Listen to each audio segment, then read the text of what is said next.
નમસ્કાર મિત્રો, હું સનિલ વાડોદરિયા NCERT ગુજરાતી ચેનલ પર આપનું સ્વાગત કરું છું. ધોરણ 8 એકમ 1 સમય સંખ્યામાં આપણે આજે ત્રીજા લેક્ચરની અંદર સમય સંખ્યાના ગુણધર્મોમાં જૂથના ગુણધર્મો વિશેની ચર્ચા કરવાની છે. આગળના લેક્ચર 1 અને લેક્ચર 2 માં આપણે ક્રમનો ગુણધર્મ અને સંવૃત્તાનો ગુણધર્મ વિશેની ચર્ચા કરી હતી. હવે આપણે જોઈએ કે પૂર્ણ સંખ્યા, પૂર્ણાંક સંખ્યા અને સમય સંખ્યા માટે સરવાળો, બાદબાકી અને ગુણાકાર ભાગાકારની ક્રિયા માટે જૂથના નિયમનું પાલન થાય છે કે નહીં. જેમાં સૌથી પહેલા આપણે સરવાળાની ક્રિયા માટે પૂર્ણ સંખ્યા, પૂર્ણાંક સંખ્યા અને સમય સંખ્યાની ચર્ચા કરીએ તો અહીંયા એક એક ઉદાહરણ લીધેલા છે. જેમાં પૂર્ણ સંખ્યા માટેનું ઉદાહરણ છે, પૂર્ણાંક સંખ્યા માટેનું ઉદાહરણ છે અને સમય સંખ્યા માટેનું ઉદાહરણ છે. સૌથી પહેલા આપણે પૂર્ણ સંખ્યા માટેના ઉદાહરણની ચર્ચા કરીએ અને તપાસીએ કે જૂથનો નિયમ એ પૂર્ણ સંખ્યાના સરવાળા માટે નિયમોનું પાલન કરે છે કે નહીં. અહીંયા ઉદાહરણની અંદર પૂર્ણ સંખ્યા લીધેલી છે. તમે જોઈ શકો છો 2, 5, 3 આ ત્રણેય સંખ્યા છે એ પૂર્ણ સંખ્યા છે. હવે જૂથનો નિયમ શું કહે છે કે કોઈ પણ 2 થી વધુ સંખ્યા માટે જ્યારે સરવાળાની ક્રિયા કરીએ છીએ ત્યારે આપણે જૂથ બનાવી અને અલગ અલગ જૂથ માટે જો જવાબ સરખો જ આવે તો એ જૂથના નિયમનું પાલન કરે છે. એટલે કે 2 + 5 + 3 માટે આપણે સૌથી પહેલા 2 અને 5 નું જૂથ બનાવીએ, ત્યારબાદ 5 અને 3 નું જૂથ બનાવીએ. બંને વખતે આપણને જવાબ છે એ સરખો મળતો હોય તો પૂર્ણ સંખ્યા સરવાળા માટે જૂથના નિયમનું પાલન કરે છે. તો આપણે તપાસીએ. સૌથી પહેલા 2 + 5 એનો જવાબ મેળવીએ. 2 + 5 એટલે આપણે જાણીએ છીએ કે કુલ થાય છે 7. 7 + 3. આ બાજુ આપણે જોઈએ તો 5 + 3 નો સૌથી પહેલા સરવાળો કરીએ તો 2 ને એમનામ જ લખીશું. 5 + 3 એટલે થશે 8. હવે 7 + 3 અને 2 + 8 નો જવાબ તપાસીએ તો 7 + 3 એટલે થશે 10 અને 2 + 8 બરાબર 10. અહીંયા આપણે જોઈ શકીએ છીએ કે બંને બાજુ જવાબ આવે છે 10 10. એટલે કે પૂર્ણ સંખ્યા છે એ સરવાળા માટે જૂથના નિયમનું પાલન કરે છે. માટે આપણે અહીંયા લખીશું હા. ત્યારબાદ પૂર્ણાંક સંખ્યા માટે તપાસીએ. અહીંયા મેં કેટલીક પૂર્ણાંક સંખ્યાઓ લીધી છે જેમાં 2 - 5 અને 3 આ ત્રણેયનો આપણે સરવાળો કરવો છે. તો સૌથી પહેલા જૂથ આપણે 2 અને -5 નું બનાવીએ, ત્યારબાદ -5 અને 3 નું જૂથ બનાવીએ. બંને વખતે આપણે જવાબ તપાસીએ. જો જવાબ સરખો મળે તો આપણે કહી શકશું કે પૂર્ણાંક સંખ્યા છે એ સરવાળા માટે જૂથના નિયમનું પાલન કરે છે. તો આપણે સૌથી પહેલા જવાબ મેળવીએ. 2 + -5. અહીંયા વત્તા અને ઓછા નિશાની બાજુમાં આવે છે એટલે બંને નિશાની ગુણાય. વત્તા ઓછા થશે ઓછા એટલે કે 2 - 5 + 3. આ બાજુ પણ આપણે જોઈએ તો 2 + -5 + 3. અહીંયા કોઈ નિશાની બાજુમાં આવતી નથી તો સીધો સરવાળો થઈ શકે છે. આપણે જોઈએ છીએ કે 3 છે એ ધન પૂર્ણાંક છે જ્યારે 5 છે એ ઋણ પૂર્ણાંક છે. જ્યારે એક ધન પૂર્ણાંક અને એક ઋણ પૂર્ણાંકનો સરવાળો કરવામાં આવે ત્યારે હંમેશા બાદબાકી થાય. એટલે કે 5 માંથી 3 જાય એટલે કે 2 વધશે. તો આપણે અહીંયા લખીશું 2. હવે મોટી સંખ્યાની નિશાની જવાબમાં આવે. અહીંયા 2 માંથી મોટી સંખ્યા છે 5. 5 ની નિશાની છે ઓછા. એટલે કે અહીંયા જે પૂર્ણાંક આવશે એ કેવો આવશે? -2. હવે આ બાજુ જોઈએ 2 - 5 એટલે કે આપણે 2 માંથી 5 બાદ કરવા છે. તો આપણે સૌથી પહેલા મોટી સંખ્યામાંથી નાની સંખ્યા બાદ કરીએ. 5 માંથી 2 જશે એટલે કેટલા વધશે? 3. મોટી સંખ્યાની નિશાની કઈ આવશે? ઓછા. -3 + 3 બરાબર 2 + -2. અહીંયા આપણે જોઈએ છીએ કે બંને પૂર્ણાંક સરખા છે અને બંનેની નિશાની પણ જુદી જુદી છે. માટે બંનેની બાદબાકી થાય. જ્યારે પણ સંખ્યાઓ સરખી હોય અને બંનેની નિશાની જુદી જુદી હોય ત્યારે જવાબ હંમેશા શૂન્ય આવે.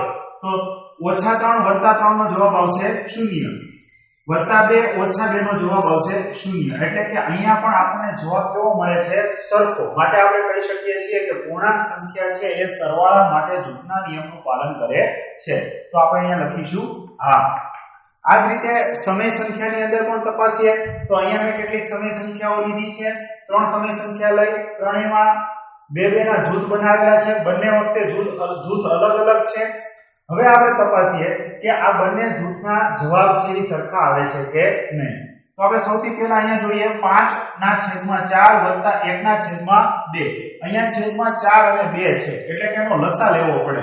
4 અને 2 નો લસા હંમેશા 4 આવે. તો આપણે અહીંયા લખીશું /4.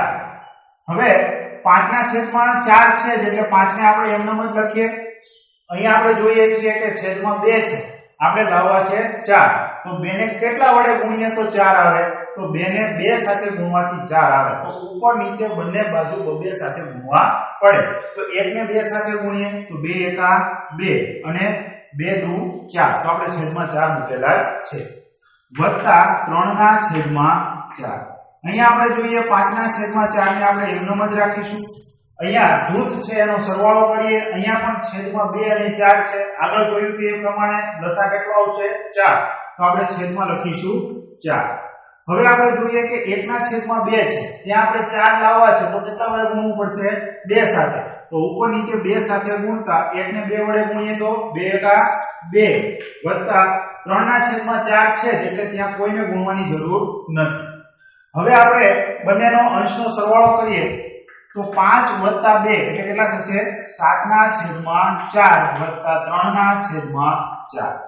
અહીંયા જોઈએ 5 ના છેદમાં 4 વત્તા 3 ને 2 5 ના છેદમાં 4. ચલો અહીંયા પણ આપણે જોઈએ છીએ કે 7 ના છેદમાં 4 વત્તા 3 ના છેદમાં 4 માં છેદ સરખા છે એટલે કે લસા લેવાની જરૂર નથી, તો સીધો અંશનો સરવાળો કરી શકીએ છીએ. તો જવાબ આવશે 7 વત્તા 3 એટલે કે 10 ના છેદમાં 4. અહીંયા પણ જોઈએ છેદ સરખા છે તો લસા લેવાની જરૂર નથી, અંશનો સીધો સરવાળો કરીએ 5 વત્તા 5 એટલે 10 ના છેદમાં 4. બંને બાજુ જવાબ આપણને કેવો મળે છે સરખો, એટલે કે આપણે કહી શકીએ છીએ કે સમય સંખ્યા એ સરવાળા માટે જૂથના નિયમનું પાલન કરે છે, માટે આપણે અહીંયા લખીશું આ. આ જ રીતે હવે બાદબાકીની ક્રિયા માટે આપણે જોઈએ.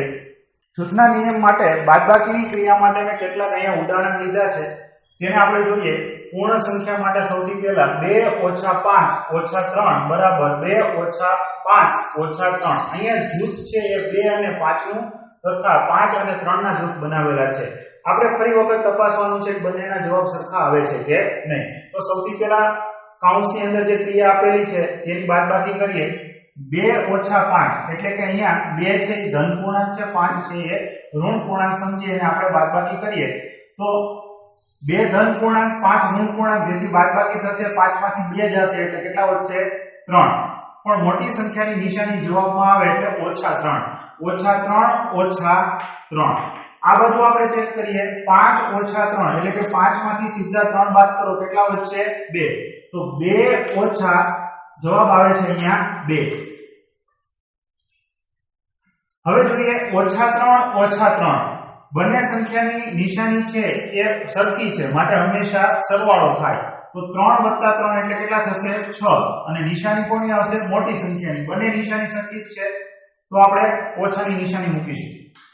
અહીંયા પણ આપણે જોઈએ કે 2 છે એ ઋણ પૂર્ણાંક છે, સોરી ધન પૂર્ણાંક છે, અને આ 2 છે એ ઋણ પૂર્ણાંક છે, તો બંનેની નિશાની જુદી જુદી છે માટે બાદબાકી થશે. 2 માંથી 2 જાય એટલે કેટલા વધશે 0.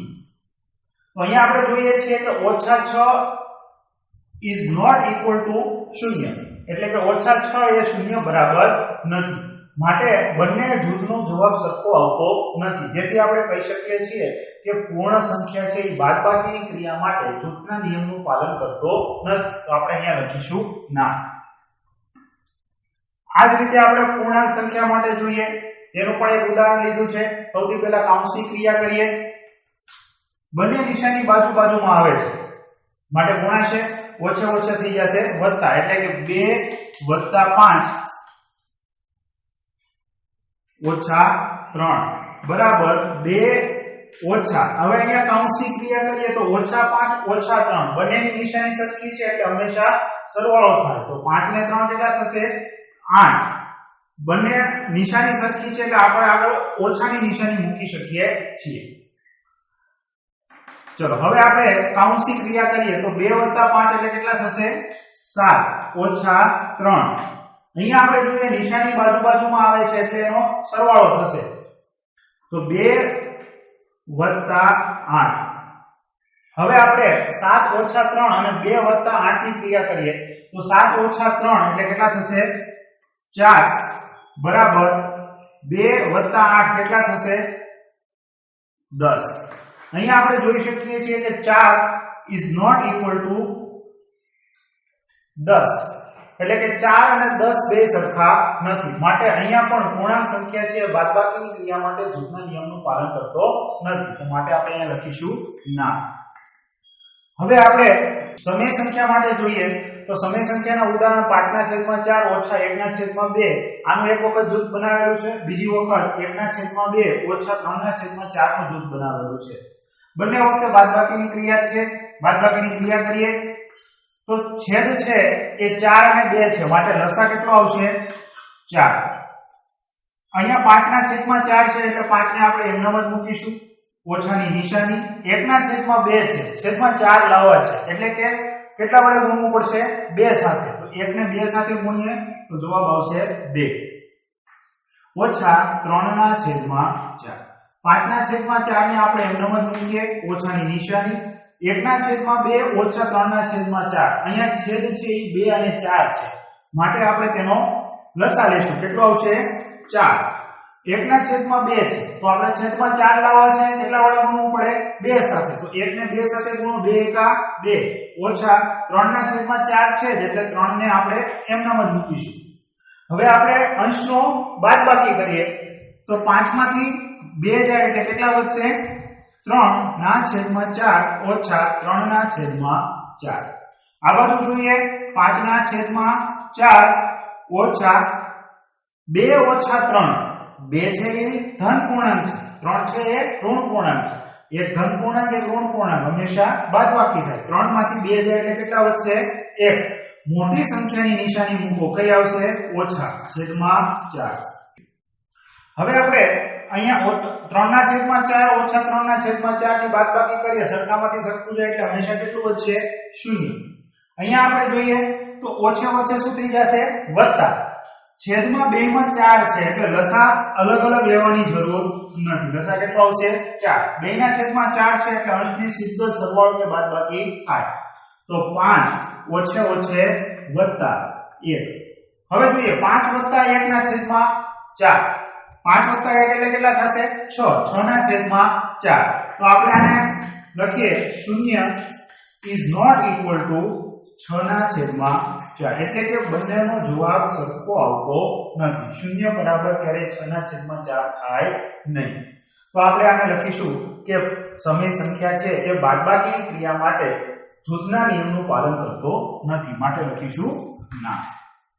હવે આપણે જોઈએ કે પૂર્ણ સંખ્યા, પૂર્ણાંક સંખ્યા અને સમય સંખ્યા છે એ ગુણાકારની ક્રિયા માટે જૂથના નિયમનું પાલન કરે છે કે નહીં. પૂર્ણ સંખ્યા, પૂર્ણાંક સંખ્યા અને સમય સંખ્યા માટે મેં અહીંયા ઉદાહરણ લીધા છે અને ગુણાકારની ક્રિયા દર્શાવી છે. આપણે તપાસીએ કે જૂથના નિયમનું પાલન થાય છે કે નહીં. તો સૌથી પહેલા કૌંસની ક્રિયા કરીએ.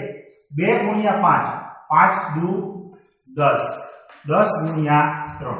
આ બધું જોઈએ તો 5 અને 3 નો ગુણાકાર કરવાનો છે, તો 2 ને આપણે એમ લખીશું 2 × 5 તેરી 15.